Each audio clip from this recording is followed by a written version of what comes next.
I started to learn business when I worked at the vape store, but I really learned it when I managed the gun store. We are leaders at a level where we're responsible for other people's lives. Literally, Absolutely. if you make the wrong decision, several of these people can lose their lives. There is no consequence like that in the corporate world, period, end of story. You said you were born to teach. I feel like I was born to lead. Whether I think that I'm a good leader or not, people naturally follow me. So I'm just gonna keep leaning into that and helping our brothers and sisters, but also doing the AI stuff and the plant medicine stuff and just doing the things that I enjoy. And you want to judge me for that? Well, that's on you guys. I'm still going to be happy. I don't care what you think.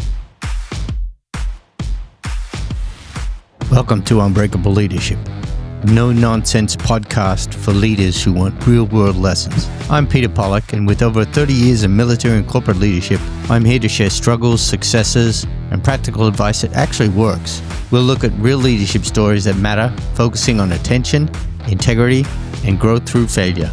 Let's get started. Hey, morning, folks. Peter Pollock from Unbreakable Leadership here. I got an important guest this morning by the name of Adam Peters, and I ran into him through a marketing team that I was working with, and they reached out to all these kind of people. And I'll tell you what, 95% of the people that they reached out to are absolutely useless. But once in a while, you get connected with someone who is kind of special. And Adam is that dude. And I asked him to join me on this fourth podcast of mine. I want you to know his background and what he does to help veterans every day. And then we'll talk about some leadership stuff, right? So Adam, go ahead and first of all, thank you for accepting my invite. It's always a gamble when you ask people, hey, you want to be on my podcast? But yeah, tell us about yourself. Tell us your background, your military story, and when you got medically retired and stuff like that, and we'll go from there. And we'll talk about some leadership, my friend. Yeah, brother. First of all, thanks for having me. Super humbled to be on. I love hearing what you just said about, it's so true when you reach out to people. Some people are just completely useless. Most of them are completely useless. But my background, man, I joined the Army in 2003, right out of high school. I actually tried to join the summer between my junior and senior year, but I went to MEPS and missed the ship date by one day. If I'd have gone a day earlier, I could have kind of achieved that goal. Actually, hindsight's probably 2020. It would have been a whole lot of paperwork that I didn't want to actually have to sit through. But it's been a year on delayed entry. Joined as a 11 X-ray Airborne Ranger. That didn't actually happen. The recruiters kind of screwed up my paperwork. My contract was contingent upon kind of the buddy program back then, and the buddy he put me with never shipped, which means I lost all of the things that I actually wanted. So whatever. Long story short, man, go to basic training, Fort Benning, Georgia, June of 2003, graduate October of 2003, get to Fort Stewart, late October 2003, right after those guys came home from the invasion. So life for me as an infantry guy, as a private, was terrible. I would spend maybe 10 months training with those guys, and then the rest of my career would be every other year I would be deployed. So I did 3 total to Iraq, 1 to Afghanistan. Started in late 2004, and my last one took me all the way to the end of 2012, beginning of 2013. So I've seen it all. I've done it all. I've been a part of, really kinetic deployments, really boring fucking deployments. You know how it goes. Sure. Yeah. Okay. So you medically retired when? 2015. Yeah. Okay. So I was medevaced on my second deployment, second or third, I can't remember. I ended up shattering my foot and had to, long story short, they fucked off, made me patrol for a long time, had a bunch of bone death, had like 3 or 4 surgeries to put my foot back together after they kept me in country longer than they should have. Whatever, no big deal. And then just my body started breaking down, man. 4 deployments as a conventional infantry guy. I have 50 months of combat time. Like you hear special operators talk about, I've got 22 deployments. You still only have 3-month deployments. So 22 is still a lot. If you multiply that by 3, that's 66 months. I'm rare, man. I'm a rare conventional guy with 4 deployments and 50 months of combat time. You don't see a lot of that. My body just broke down. I couldn't do it anymore. They actually, and I think you'll appreciate this. I don't know that I've actually ever said this publicly, but when the surgeon gave me the option to med board, he actually gave me the option to do an MMRB and reclass. The problem for me was from a leadership standpoint, actually. Yeah. I was about to pen E7, so I had made the list. Yep. And, they won't promote you when you're in the med board process. So Yeah, sure. whatever, don't Yep. care. They hold it. Had I chosen to MMRB, I would have eventually gotten penned to E7, but I would have had a whole new MOS Yeah. that I'm unfamiliar with as a senior E7 non-commissioned officer. That's tough, man. So I just looked at that surgeon and I said, sir, I was like, that's setting me up for failure. That's not the kind of leader that I want to be. I'm supposed to be the subject matter expert on that job. And I just felt like it wasn't going to translate me. And my whole career had been 4 deployments, be the best infantry. I could show you how to war, but I can't show you how to intel, or I can't show you how to, air traffic control, or whatever I could have reclassed to. Like, it just didn't make sense to me. And so I chose to get out, and then I'd spend the next 8.5 years being just like everybody else when they get out, drinking my face off, falling all the way down to rock bottom, wanting to kill myself, and then, dragging myself out of that hole through plant medicine. And no, I'm so glad you did, man. Yeah. This would have never happened if you didn't, man. That's good. Yeah. We all go through it. Yeah. And that's just it, man. I found plant medicine that changed my life, and now partnered with a plant medicine retreat. I have an AI company, and I have the personal brand. That's awesome. That advocates for better veteran transition, and it's actually evolving into more just veteran advocacy. And if you look at my post this morning, holding politicians accountable, they forget that they work for us, and they forget that we actually have legal means to make them do what they say they're going to do and not be bound by these corporations. So it seems that the personal brand is evolving into that as well. And I'm just kind of going wherever it takes me, man. Good stuff. First of all, real quick, let's figure out if we were in country together. I was in, it's easier to start with me because I'm Air Force, so I went for a little shorter time. Yeah. But I was in Baghdad in the Green Zone in the summer of 2005. Were you in Iraq? I was in Iraq, yes. So we were in the same theater. I was up north, Tikrit, Mosul, that whole area. Okay. So we're in country at the same time. Afghanistan, I was at Bagram for the last 6.5 months of 2010. No, we were not in Afghanistan together. I was in Afghanistan in 2012, and I was in RC. Where was I? I was in the Panjwai district. It's Kandahar province. So I went down there once. I'll tell you just a quick story about flying. I went down to pin. I have a kind of a pseudo younger brother of mine that he was promoting from second lieutenant to first lieutenant. Believe it or not, he was a civil engineer. He was down in Kandahar. They put my ass on a FedEx plane. It wasn't really a FedEx plane, but think of a mail plane. It had mail in the back, and it was like a little Sherpa plane, and it was flying like 100 feet off the ground. And dude, I was sick as a dog because it was going like, I was like, oh my God. And we finally got there, and I'm like, can I take a commercial airline back? Because I'm in the Air Force. Come on, Adam. I slept in 5-star hotels and not in tents and stuff like that. I'm kidding. But you guys did it the right way, though. I envy the Air Force guys. My sister, she retired. She got out at 10 years as a major in the Air Force. Okay, so I got to see her whole career and how she lived. What did she do? She was a weather officer. A weather, okay. I have a good friend who retired as a senior weather guy. So she was in when? She just got out last year or the year before. It hasn't been very long. Oh, okay. She was probably a second lieutenant or something when, and her last name is Peters too? No, it's Paz. P-A-Z. So her husband is also Air Force, reserve major. They're both in the reserves now, but they were both active duty. They met in college in the ROTC program at Miami, the University of Miami. Nice. Yep. And so she's still in the college playoffs, by the way. I don't even. Oh no! Who's your team, Adam? The team that got snubbed. That's right, Notre Dame. You are okay. Let's talk about that for a little bit. Okay, there's a leadership topic to talk about Notre Dame getting snubbed and why they chose not to play in a bowl. What's a fan's? First of all, I love Notre Dame. I've been there. Went there for a basketball tournament a couple times when I was actually in ROTC, and when I was a cadet. They have a national basketball tournament for ROTC every year, and I went there as a cadet and also as an instructor later in life. What do you think of them saying, "Fuck it, I'm not going to any bowl, man"?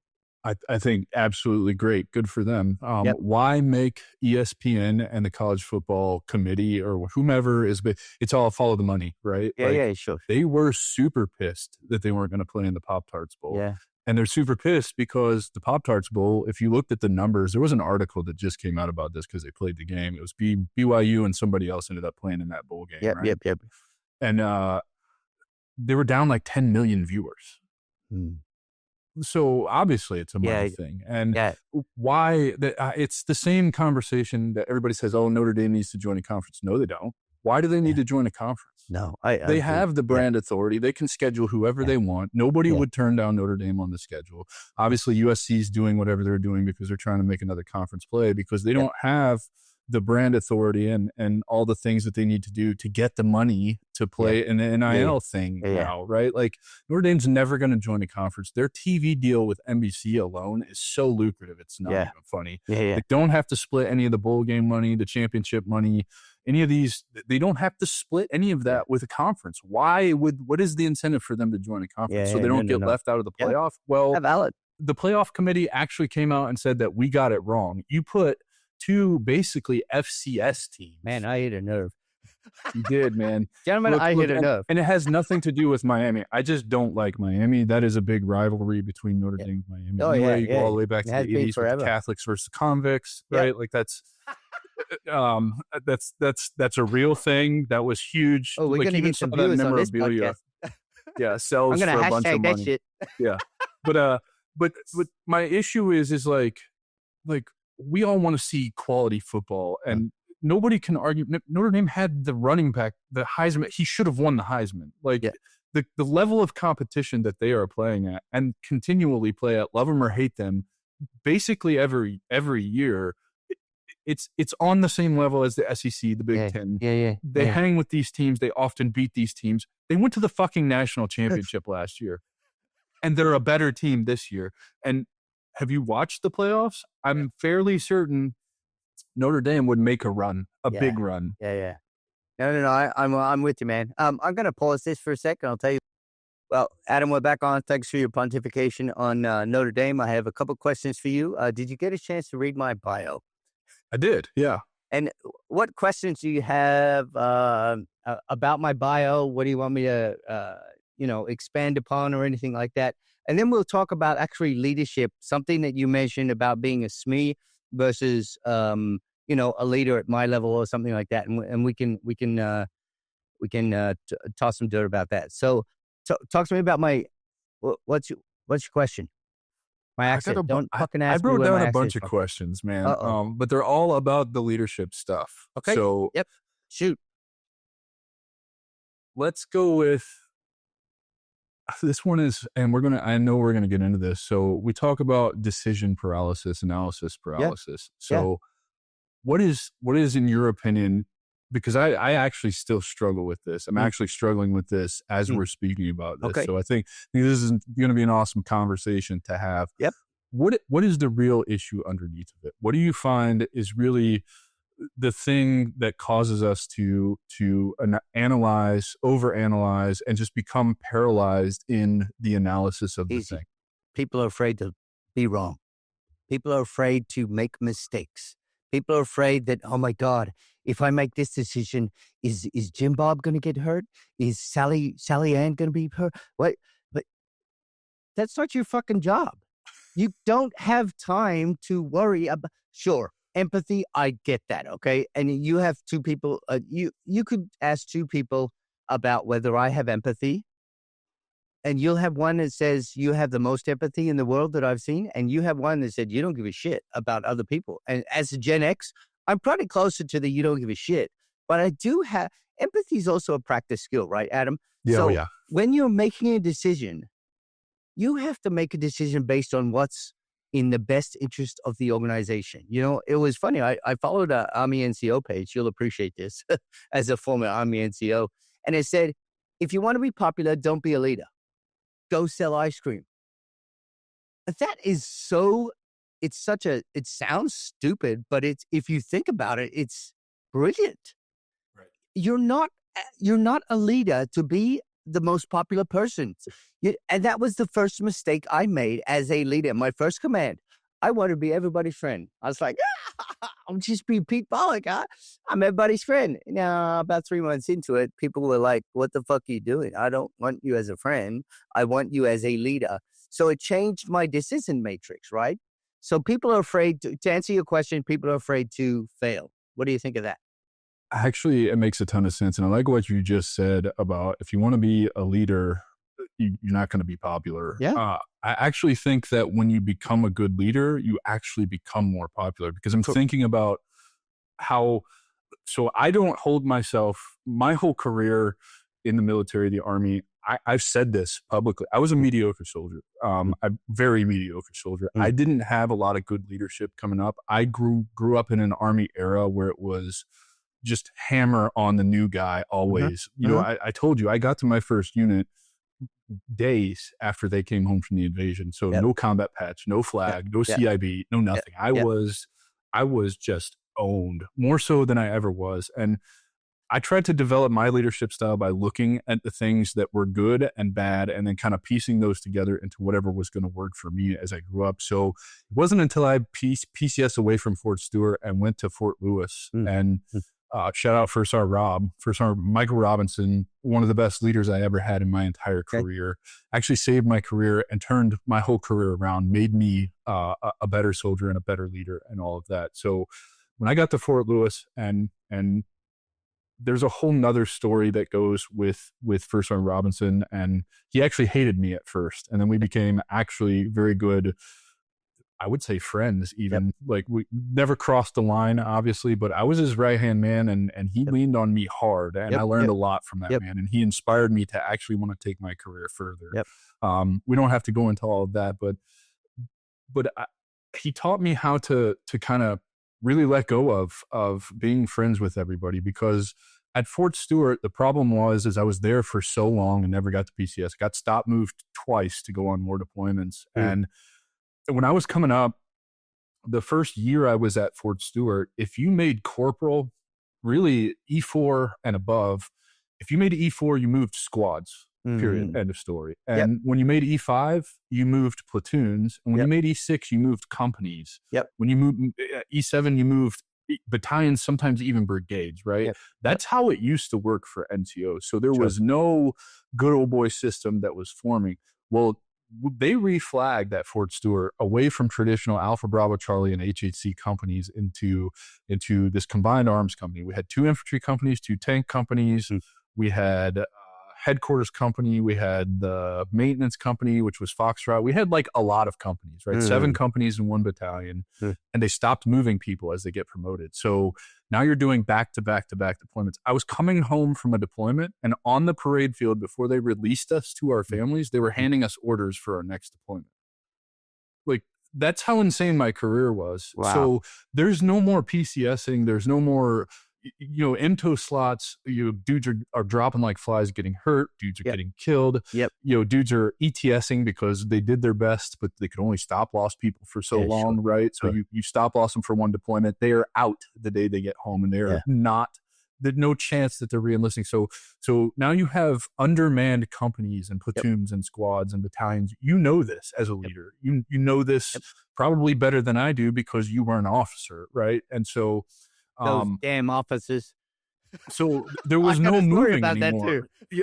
That too. And so because they weren't moving people anymore, you started to get this good old boy system, and you did really have to care about your popularity, because that was kind of the only way you were going to get the next position or the next promotion or the next accolade.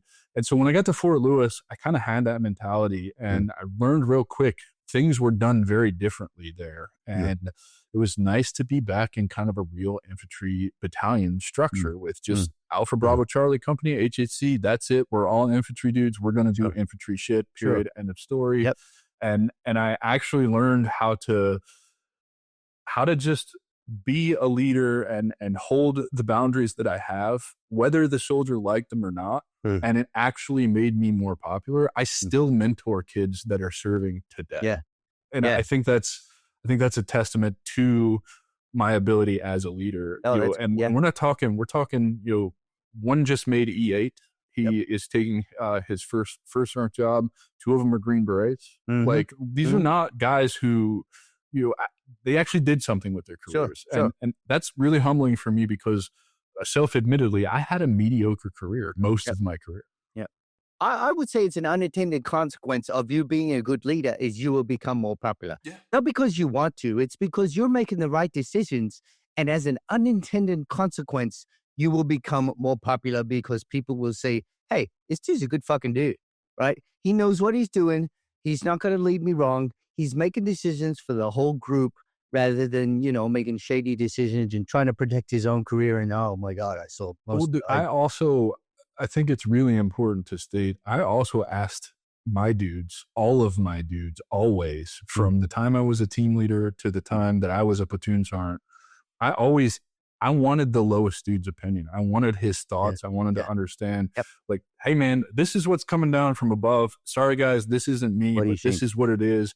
I want your fucking thoughts, feelings, and opinions because it's going to help me make a better decision. And sometimes I would tell a private, like, that's fucking stupid. We're not going to do that. Right. Yeah, but sometimes I'd be like, fuck, I never thought about that. Thank you, Snuffy. Absolutely. I used to have group lunches with my airmen, NCOs, senior NCOs, CGOs, FGOs, and then my civilians, right? And then when I was my last command over in Japan, I would have it with local nationals, right? And I would each ask them, okay, I really want your feedback. I want you to tell me what is going wrong in the squadron. How can we do this better? Do you have any great ideas? And yeah, you'll get the airman who goes, I want to do this. And I'm like, shut up, dude. You can't fucking do that, right? Good idea, but you can't, in reality, you can't fucking do that. But you would be amazed at the ideas that people throw out and say, how about, have you thought of that? And the thing that is key to being successful with those meetings, Adam, is actually not just listening because you're checking a box, right? I had lunch with my NCOs. Actually doing something about it. If there's something you can do about it, actually following up that lead. And you're right, indirectly, the popularity goes way up because you're actually listening to your people and you're trying to make changes. You're trying to make changes to better, whether it be a better process that you're improving or better PT in the morning or whatever it is. Yes, the Air Force does PT. Don't fucking joke about that. Yeah, right, but cool. You guys do big boy rules, right? Yeah. Most of the time, sure. It's not organized formation bullshit. This podcast is not about the Air Force versus Army PT. Anyway, so I do have a question for you. Yep. In a leadership position, what was the toughest decision you ever had to make, and what still eats you up on a decision that you made? Because I got more than a couple to share. I think for me, it was chaptering people out. Chaptering people, good dudes out. And the reason I say that is, man, because the guys I had a note, like most good leaders in the military, like the rules are the rules, like zero tolerance for drugs. It just, and look, this is coming from pothead, right? Like I am a pothead. I'm a plant medicine guy. I use cannabis every night. I am not against it. I was against it when I was in. I didn't touch any drugs while I was in, other than alcohol, like everybody else. But I really regret that because I think for a couple of reasons. One, I failed to see how messed up these dudes were and why they were using drugs because combat, obviously, right? And these were guys who had probably not quite as much combat time as I have, but also, that shit affects people very differently. So I failed to see that, and that's why partly I regret it. I should have got them help, but I didn't know. The other thing is some of those have gone on and taken their own lives, and I think I feel a little bit responsible for that because it's a decision, right? That that happened 10, 12 years ago, whatever. I'm not responsible for what happens, secondary, tertiary, effects of that. But was that the catalyst that sent them down that path? And had I maybe given them 45 and 45, right? Like taking them to a field grade, taking some pay, put them in a rehab drug treatment program. Could they have stayed in, and would they still be alive? And I really think that is what pains me the most. Most of the other decisions I made as a leader, I was justified in, and I Yep. don't regret any of them. Yep. You know, I chaptered some really bad dudes Yep. out, and you know, I can't believe I'm about to say this publicly, but it would not be a tragedy if they were one of the guys that took their own lives. Yeah. They are Yeah. just scum. They're evil. They're Yep. not No, good there are human bad people beings, out there, right? man. You know that. I, I don't regret any of the decisions that I made as a leader in combat. None of them, in fact. I was praised for a lot of the decisions I made, and praised for being like quick-witted and in a tactical sense, right? Like, Oh yeah. maybe not with words, you know, Yes. I can't quip back and forth with you with insults or something like that. But from a tactical standpoint, I just see, I react, I stay calm. I don't know. Something that I was blessed with. So that's really what I regret is not having more patience in the discipline kind of the garrison leadership stuff. Yeah. Honestly, the garrison stuff. Yeah. It's interesting. And while my decision doesn't, I'm going to talk about one that I made when I was a young, dumb captain, that, you know, I don't lose sleep over it. But it still bothers me. And I wonder, like you, what would happen if you looked at my bio. I was a ROTC instructor, right, from 99 to 02 at the University of Colorado. So I teach in my class that if someone comes up to you and asks you for a minute of your time, you should drop everything, actually give that minute to them and say, hey, what's going on? You all right? Well, okay. So I was a young dub captain, and we just finished PT with the cadets, and we were playing soccer or whatever the hell we were doing. And this guy named Rio comes up to me. A cadet named Rio comes up to me. He goes, "Say, sir, you got a minute?" And it was just after PT. And Adam, I didn't want to stay anymore. I wanted to go and take a shower and get to the office and get work done. So I told him no. So I said, Rio, how about you come by this afternoon? I think I was pretending I was this macho captain. My calendar is so fucking busy, dude. And I said, why don't you come by this afternoon? I think I have some time and we can chat. Well, I never saw Rio again. He died that night, right? And then I found out the next morning. And I often ask myself, what if I had said yes? What if I had said, yeah, let's go talk? So I have, whatever, we can move on. But you understand what it does. I mean, I question really that do, decision. man. And look, dude, I thought I was doing the right thing, Yeah. and maybe I was doing the right thing, right? Like, I'm conflicted in the decision that I made because I don't think drugs have a place in the Army. Period. Yeah. I just I just don't. You know, like I agree with you. They don't. Not on active duty, because it affects other things, right? Now, for someone like you who's dealing with PTSD, there are great things with pot, right? It's shown. I am no longer responsible for 4, 9, or 40 dudes' lives. Oh yeah, well, right. So that's important too. But I mean, so to me, it's a really easy distinction. I can smoke all the weed that I want because I am no longer responsible for life and death of 40 people. Right. Yeah. And truth be told, cannabis helps me in so many other ways, you, right? And the creative, kind of side of being an entrepreneur, in the pain management, where if I'm not managing my pain, you don't want to be around me. Yep. The ayahuasca and stuff really took care of all the PTSD stuff with me. I very rarely have any issues with that anymore. Yep. Cannabis takes care of my sleep. Like, there's just so many benefits to it. And again, I'm not leading men and women, and really it was only men when I was in, so I can't even say women, but the leadership that I am doing now is much, much different. And so it's irrelevant that I smoke weed at this point. You know what I mean? Yeah. No. I think it's great. I'm not here to judge. Nobody should.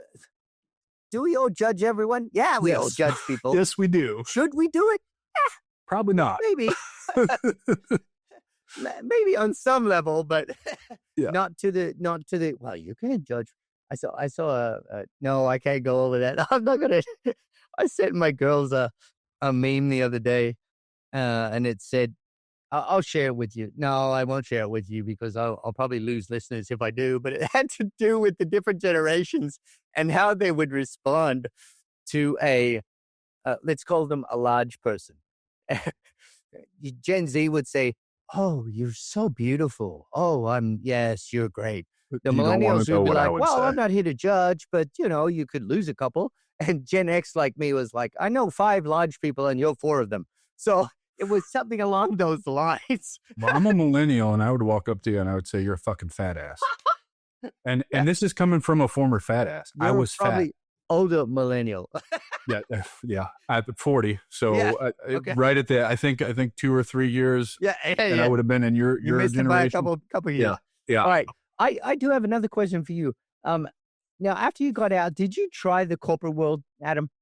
It's kind of weird. Yes and no. So in the corporate world, since I went back to like those high school just entry, so I worked retail at a vape store while I was in college, in flight school actually. Okay. So I did that, and then I got a better opportunity and something that I kind of had always wanted to do. I ended up managing a gun store, and that's where I really, between the retail side of the vape shop and because it was family owned, and I became very, very close with the owners. They are mentors of mine to this day. So I started to learn business when I worked at the vape store, but I really learned it, really learned it when I managed the gun store. And the reason that happened is because I had finished flight school and I was going to finish the bachelor's, exhaust the GI Bill, because back when I thought I wanted to be a corporate pilot, I wanted to fly internationally, and a bachelor's is what you need to be competitive to even do that. You probably are familiar with that as a pilot yourself, right? Yeah, I'm not a pilot. I piloted a desk, Adam. It was really fast. But anyway, so I did both of those for about 3 years total. Okay. And as I was finishing up the bachelor's degree, that's when I got my first foray into the insurance industry. Okay. And that was 1099. That was knocking doors, selling final expense. Yeah. I then moved from that to at-home health insurance sales. That was miserable. Hated that. They turned my leads off, so I left that. Went to work for an all-state agency in the office. Okay. Left that after 6 months because I got stiffed on $6,000 in commissions. Yep. And because I was the only agent in the office doing anything to include the owner. Like, he wouldn't talk to the book of business or anything. No, I get that.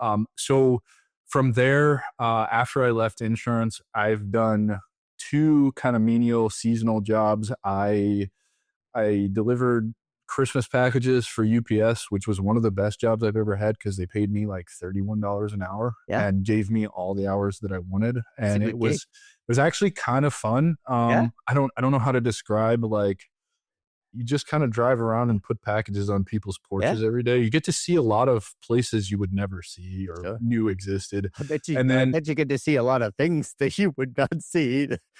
I didn't really, everything that I dealt with, because I was using my personal vehicle, was small packages. So I didn't really see anything. And then I worked on the sod farm, and that is literally the best job I ever had. I would show up at 6:30. I would start at 7. I would work till 5, get a mower, put headphones in, listen to audiobooks, listen to podcasts. Yeah. You're left alone for the entire day. I would make $1,000 a week after taxes. Nice. I like it. I did that while I was waiting for the FAA to send me some documents so I could go back and finish flight school to be a CFI and kind of re-pursue that path. And you're certified now, right, Adam? No, I'm still not a CFI. No, I just have a commercial license. That's okay, but I could do it for a living. I would need to get another 1,200 hours or so.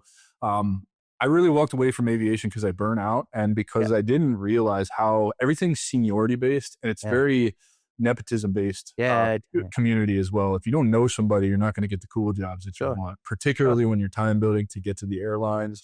And then once you get to the airlines, it's not a life I want to live. I don't want to shave. I want to tattoo my throat. I want to tattoo my hands. They don't want me to do those things. And I want to live my life the way that I want to live my life and not have to play by anybody else's rules. I get it. In the corporate world, your varied experience, we'll call it, in the corporate world, what did you notice about leadership in the corporate world compared to leadership in the military? It's non-existent. It's not even, I guess that's not true. I guess there's some form of leadership. It's different, though. I can't put my finger on what different. That it's not what you and I would call leadership.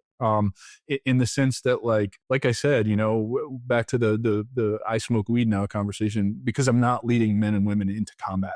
Like we are leaders at a level where we're responsible for other people's lives. Literally, Absolutely. if you make the wrong decision, several of these people can lose their life. People die. There is no consequence like that in the corporate world, period. End of story. And you could make a decision that loses a company billions of dollars. That's still not the end of the world, because it's billions of dollars. There's still billions floating around out there. You know what I mean? And so I would say it's just non-existent. And we've had this conversation before. I would say it's mediocre. Mediocrity is the standard out there. And everybody adheres to the mediocrity standard. So it's just hella frustrating when we don't know how to be mediocre, right? Yeah, no, we don't. We're driven by different wants, needs, desires. You and I, and majority of I won't say all of them. I will say majority of military folks are built differently, right? We're just built different. I should get that shirt that says built differently, because we think differently. We act differently. You tell me to be there at 9:00, I'm going to be there at 8:45, right? Yeah. A regular corporate person will be there at 9:05, 9:10, whatever. It's probably 9:15, 9:30. The thing that frustrated me the most at USAA, a company that takes care of the military. That's another conversation. But I worked there for 6 years, right? And a 9:00 meeting, Adam, never started at 9:00. It started at 9:10, 9:15, 9:20. But all the military people that work there, all 8% of us or 9% of us, if we had a 9:00 meeting, the room would be full of us at 8:45, but nobody else would show up to like 9:05, 9:10. I am so busy. Okay, what are you doing? Anyway, that's a good leadership question for you. Are we ever really as busy as we think we are? No. Yeah, exactly. I've noticed that a lot. I tell people I'm busy a lot, so I don't have to tell them that I don't want to talk to them. So that's a very good point. It's a brilliant question. I will tell you that.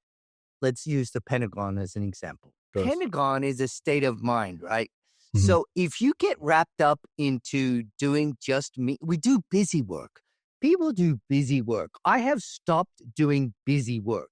If I have back-to-back phone calls, that's probably happen maybe once every 2 weeks. I usually have breaks. People need mental breaks in between their work, but to be honest with you, I think people think they're more important the busier they are, Adam. So if they tell people, "Oh, I'm super busy," are you really that busy? Or are you just, like you said, are you just trying to pretend that you're busy and not to talk to me? Or go on. What are you going to say? I was going to say this actually, now that we're having this conversation, I asked this because this is a new problem that I am facing. Okay. And it's funny that you say this, because you just said something that actually kind of resonates with me. You said people think they're more important the busier they are. And why that lands with me is because you've seen you're familiar with, I grew quite a bit last year in the personal brand, the strategic veteran, right? So people, I get asked to do a lot of things. I'm very grateful for it. I'm not complaining by any means. I'm trying to explain as kind of coherently as I can what I'm thinking, because this is actually coming to me right now, and I think it's very valuable for people. As I have grown, people are in my DMs, and the DM will always read something like, "Oh my God, I can't believe you actually responded. You must be so busy." Well, that line right there, when other people are assuming that I'm busy, I tend to then just think that I am busy.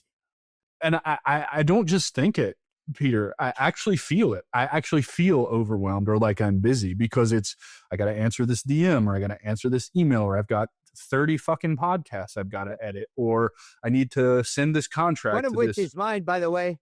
Well, yeah, it's already edited. It's scheduled. It's coming out on February 23rd. So nice.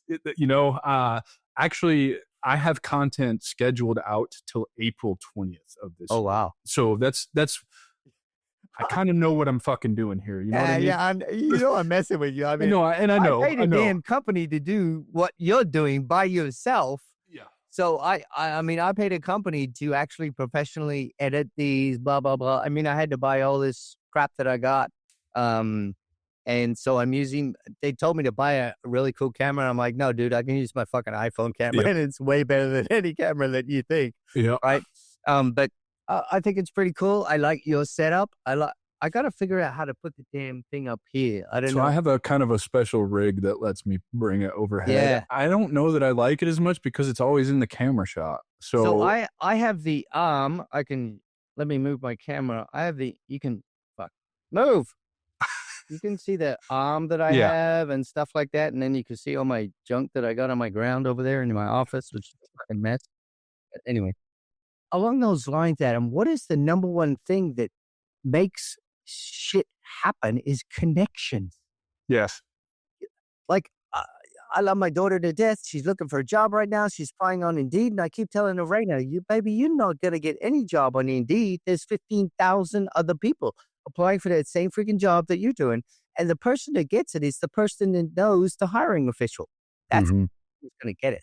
So it's connection. So I'm going to help you expand your podcast world. 146. Oh my God, you're 146? Wow. Yeah. I didn't even crack the top 100, dude. What's up with that? You're like number 4 of mine, man. Well, you didn't come along soon enough, man. You know, if it's funny, dude, because that's one problem I haven't had in the podcast space is getting guests. In fact, I have an entire list of people that I'm building an automation right now to reach out to who signed up to come onto the podcast and for whatever reason canceled a recording. I have 50 of those. So I should be somewhere in the almost close to 300 total because I have your 146 and I have all the way to 178 already recorded and edited. Wow. So and then I have already for this year 30 on the schedule, hard on the schedule, scheduled times to record. I've just been blessed in the podcast space, to be honest. And I don't know what it is. Everybody crazy. Who comes on my show, they actually are like, dude, this is so amazing. Like I do these a lot and this is my favorite one ever. What's you following? It's so small. It's so dumb, dude. Cause I don't do shorts. Like you said, I'm doing everything by myself. So I don't have the bandwidth to run the plant medicine retreat and the things that I need to do with that, run the AI company and the things I need to do with that. Cause it actually makes me money. And then do all of the tedious shorts and all of that go to the podcast. So I only have like 200 on YouTube. I finished the year last year with like close to 7,000 downloads and that was it. Okay.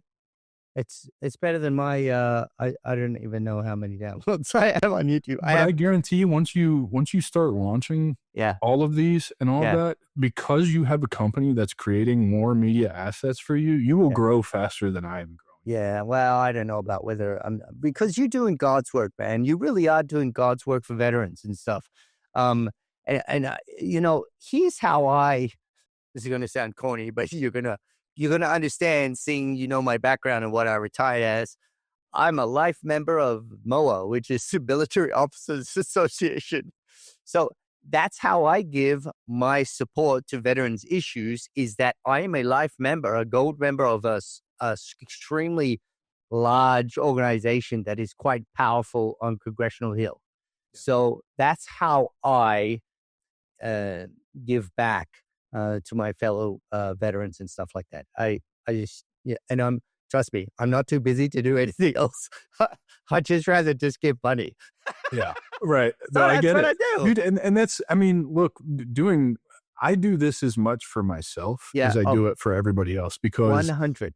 Well, and I think for you have a podcast now, so you'll agree with this. Like, it's cathartic, man. It's cathartic to you, and you've been on my show, and people haven't, you know, I don't know if this is coming out before the one that I did with you on my platform is coming out, but people will see, like, I just want to talk to you. I want to hear your experience. Yeah. Were we in country at the same time? Yes. How did you feel about this? You know, what was transition actually like for you? Because those people who say their transition was smooth, like my sister, because they own, I don't know, a bunch of houses and stuff like that. They have a working business.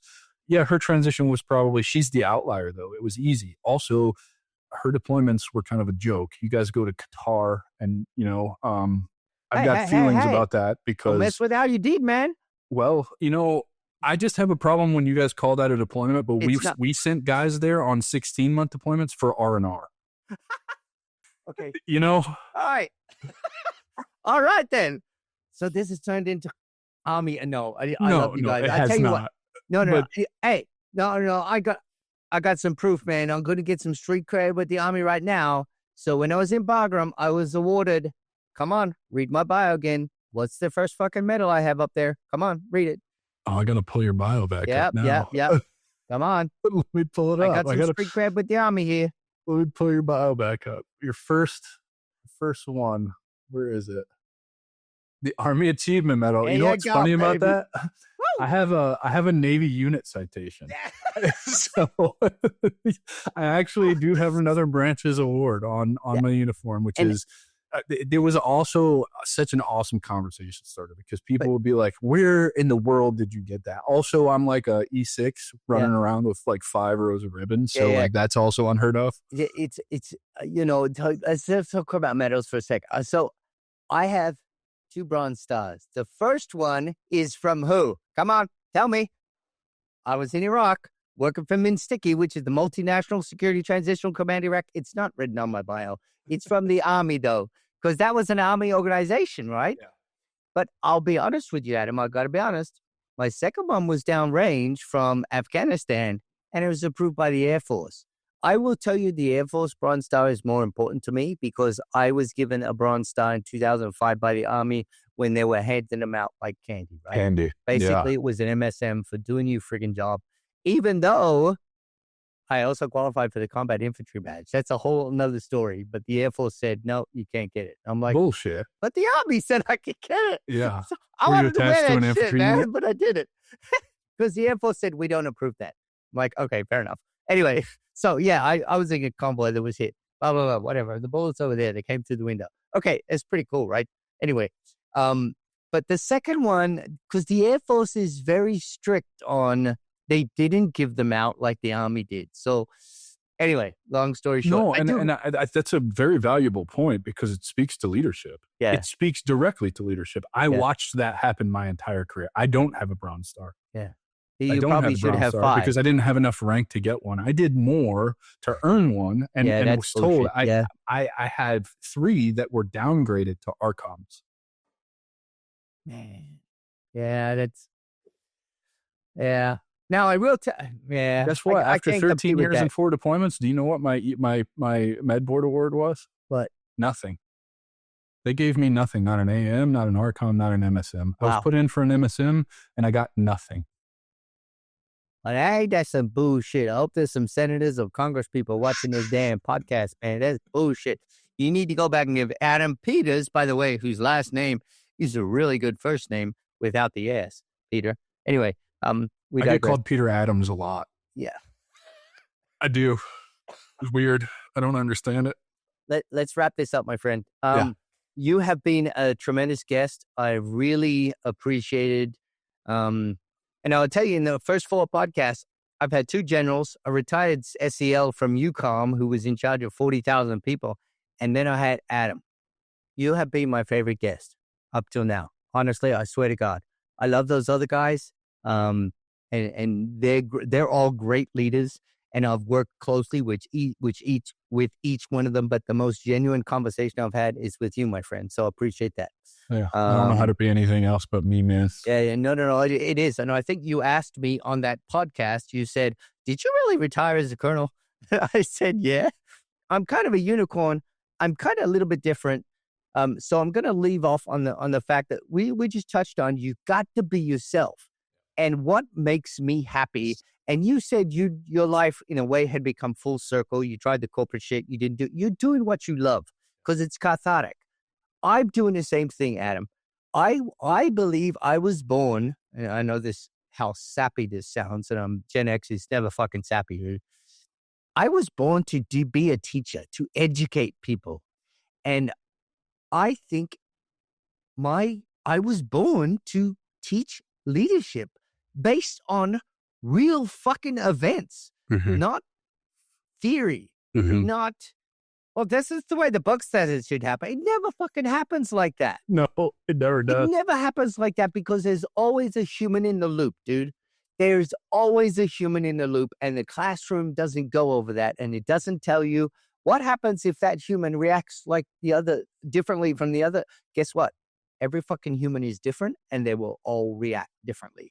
So your ability as a leader to excel is to understand that and adapt to the situation and make decisions based on that. And I think that is a gift that I have, is that I can teach people to do that, because it's not theory only. Theory goes out the window the moment a person steps into the room, and there's always a person in the room. Last comment from you, Adam. What do you think? Oh man, thanks for having me, dude. I'd love to come back and just talk. I enjoy our conversation so much. You genuinely are. I really am surprised that you got out as a full bird. I've met two people in my life. Another guy that retired as a full bird colonel. You would never know it. He actually went to Peru with me last year to have an ayahuasca experience and change his life. But I truly enjoy what you're doing. I enjoy the ego stroking when I hear the compliments. And I'm being genuine about that. I'm not an egotistical person. I'm really trying hard this year to lean into accepting compliments more and realizing that what I'm doing is actually making a difference. It's helping people. It's a big part of my new resolution. And maybe this is good for other leaders out there. I'm trying to let go of I have to or I'm supposed to. And I'm just trying to just lean into what I love to do, because that seems to be moving me the most forward.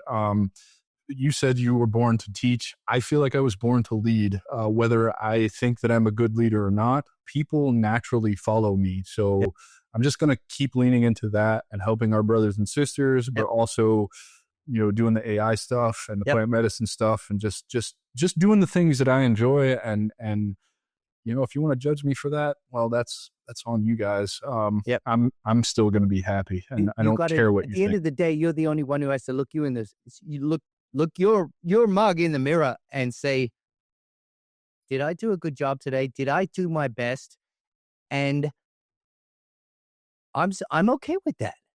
And that's what happens at the end of the day. And if you can do that, Adam, you're doing God's work, and you're doing the right thing down here. Appreciate you, brother.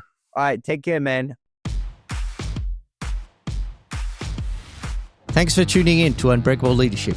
If you found value in today's episode, be sure to follow and share it with a fellow leader. Remember, leadership is about action, growth, and staying true to who you are.